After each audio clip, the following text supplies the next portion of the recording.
ও কত সুন্দর চিল হাঁস এখানে করা হয়েছে। পুকুরের ভিতরে মুরগির খামার। অনেক আধুনিক একটি পদ্ধতি, যেটা আমরা বই পুস্তকে পড়ে এসেছি। এখানে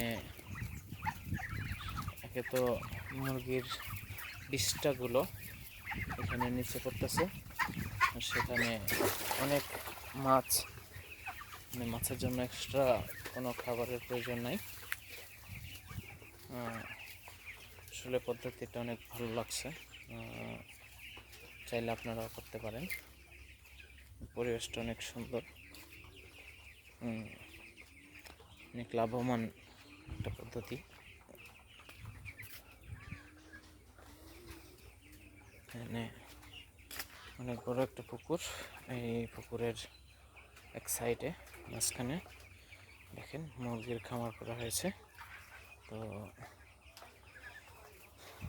মাছের জন্য এক্সট্রা করে খাবার দেওয়ার প্রয়োজন হয় না।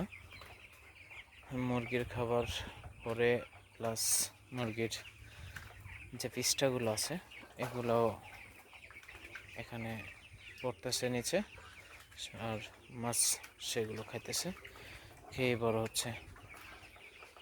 চাইলে আপনারাও করতে পারেন। ধন্যবাদ, সকলে ভালো থাকবেন।